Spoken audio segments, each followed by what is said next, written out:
उपमंडल क्षेत्र में यमुना नदी के तट पर स्थित गोकुल मथुरा से 10 किलोमीटर दूर एक धार्मिक स्थल है। यही वह स्थान है जहां भगवान कृष्ण को उनकी पालक माता पिता नंद बाबा एवं यशोदा के पास वसुदेव जी द्वारा लाया गया था। गोकुल भगवान कृष्ण के भक्तों के लिए बहुत अधिक महत्व रखता है। गोकुल का नाम संत वल्लभाचार्य से भी जुड़ा है, क्योंकि वे कई वर्षों तक इस स्थान पर रहे थे। मान्यता है कि गोकुल में ही श्री कृष्ण ने वृषभासुर का अंत किया था। वृषभासुर बैल रूपी राक्षस था। चूंकि गोकुल में गाय एवं बैल को मारना निषिद्ध था, इसीलिए राधा ने उन्हें किसी पवित्र जलाशय अर्थात तालाब में स्नान करने का परामर्श दिया था। चूंकि समीप ही कोई जलाशय न था, अतः श्री कृष्ण ने अपने पैर की एड़ी की चोट से एक कुंड का निर्माण किया था। माना जाता है कि इस कुंड में सभी पवित्र नदियों का जल है। तब श्री कृष्ण ने इस कुंड में स्नान किया। यह कुंड श्याम कुंड कहलाता है। एक अन्य कुंड राधा कुंड भी है, जिसके बारे में ये कहा जाता है कि इसका निर्माण राधा एवं उनकी सखियों ने अपनी चूड़ियों से खोदकर किया था। श्री ठकुरानी घाट गोकुल का मुख्य घाट माना जाता है। संत वल्लभाचार्य को यहीं पर यमुना जी के दर्शन प्राप्त हुए थे और यहीं पर उन्होंने अपने शिष्यों को दीक्षा देना प्रारंभ किया। यही कारण है कि वल्लभ संप्रदाय के वैष्णव भक्त इस घाट पर दर्शन हेतु अवश्य आते हैं। माना जाता है कि नंद बाबा की गौशाला या गोष्ठ के समीप एक अन्य सुंदर घाट भी है, जिसे गोविंद घाट के नाम से जाना जाता है। इस घाट पर ही संत वल्लभाचार्य द्वारा शमी के वृक्ष के नीचे श्रीमद् भागवत का सप्ताह पारायण कराया था। गोकुल के समीप ही रमण रेती मंदिर परिसर है। मान्यता है कि भगवान कृष्ण अपनी शैशवावस्था में अपने मित्रों के साथ यहीं खेला करते थे। तत्समय यहाँ बहुत घना वन था। एक बार श्री कृष्ण अपने मित्रों के साथ गेंद से खेल रहे थे, तब गोपियों ने उनकी गेंद चुरा ली। गेंद वापस न मिलने पर श्री कृष्ण ने रेत की ही गेंद बना ली थी और उससे अपने मित्रों के साथ खेलते रहे। मान्यता है कि करीब 200 वर्ष पहले स्वामी ज्ञानदास एवं बाद में आत्मानंद गिरी जी ने रमण रेती में कई वर्षों तक तपस्या की थी। उनकी भक्ति से श्री कृष्ण भगवान अत्यंत प्रसन्न हुए और उन्हें दर्शन दिए थे। भगवान श्री कृष्ण के इस स्थान पर खेलने और संतों को दर्शन देने के कारण ही ये स्थान बहुत प्रसिद्ध है। लोग यहाँ आकर रेत पर लौटते हैं, रेत की गेंद बनाकर एक दूसरे को मारते हैं एवं रेत का घर बनाते हैं। माना जाता है कि इससे उनकी इच्छित मनोकामनाएं पूर्ण होती हैं। यहाँ पर रमण बिहारी जी का मंदिर है, जो अत्यंत दर्शनीय है। भक्तगण रमण रेती के आश्रम में रेत पर बैठकर प्रसाद ग्रहण करते हैं और अपने को धन्य मानते हैं। वर्तमान गोकुल से करीब 1 किलोमीटर दूर महावन स्थित है। समस्त वनों में क्षेत्रफल में बड़ा होने के कारण ही इसे महावन या वृहद्वन कहा जाता है। शिशु श्री कृष्ण का प्रारंभिक पालन पोषण गोकुल एवं महावन में ही हुआ था। महावन को पुरानी गोकुल भी कहा जाता है। मान्यता है कि नंद बाबा के पिता पर्जन्य गोप, जो कि पहले नंदगांव में रहते थे, केशी दैत्य और अन्य दैत्यों के उत्पात के कारण अपने पूरे परिवार और सगे संबंधियों के साथ गोकुल एवं महावन क्षेत्र में आकर बस गए थे। तत्समय यह क्षेत्र जरासंध के राज्य की सीमा से सटा होने के कारण कंस एवं उसके दैत्यों के आतंक से बहुत अधिक सुरक्षित था।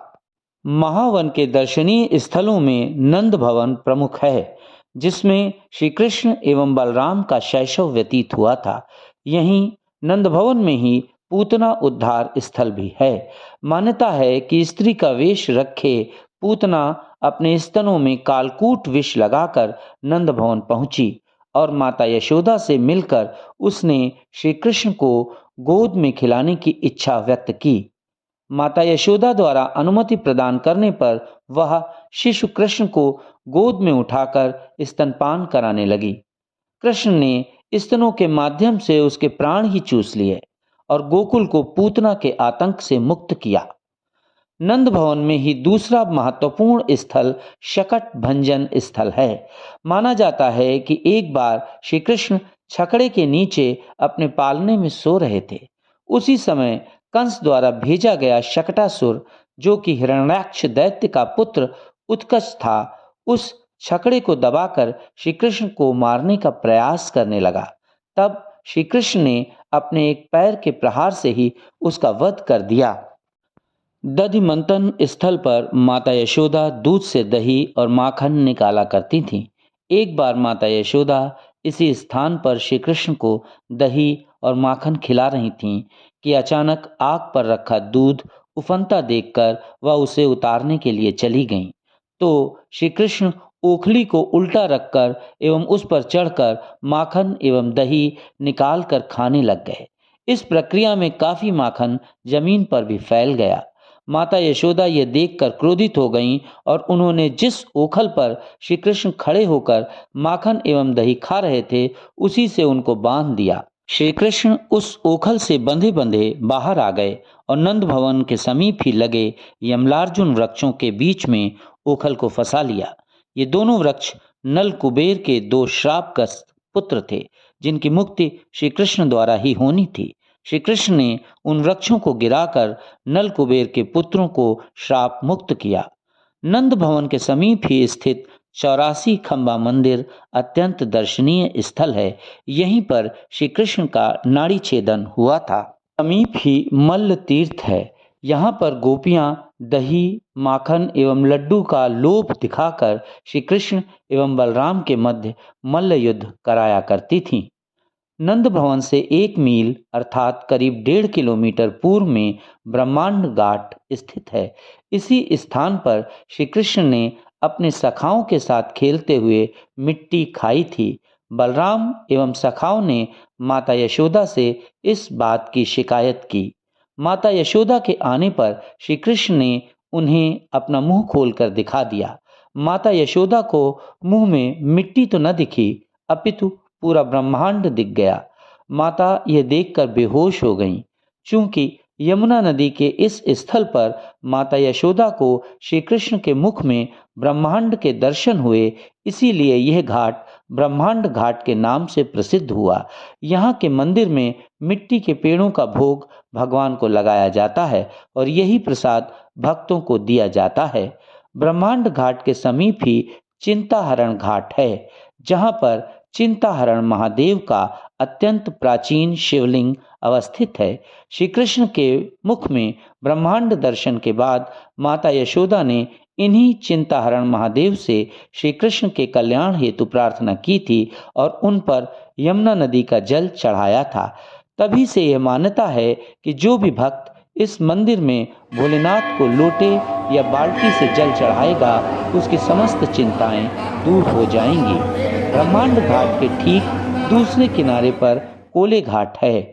माना जाता है कि इसी स्थान से वसुदेव श्री कृष्ण को लेकर नंद बाबा के घर आए थे। यहीं पर यमुना जी ने श्री कृष्ण के चरण पखारे थे और उसके बाद वसुदेव को अपने मध्य रास्ता दे दिया था, ताकि वे सुगमता पूर्वक श्री कृष्ण को लेकर दूसरे तट पर जा सकें। मित्रों, the Hindu way of life YouTube channel के माध्यम से सदैव यह प्रयास किया जाता रहेगा कि आप जैसे सुधीजनों के समक्ष सनातन हिंदू धर्म, धार्मिक ग्रंथों, पूजा पद्धति आदि के संबंध में चर्चा एवं टीका तथा महत्वपूर्ण देव स्थानों के बारे में विस्तृत वर्णन प्रस्तुत किया जाए।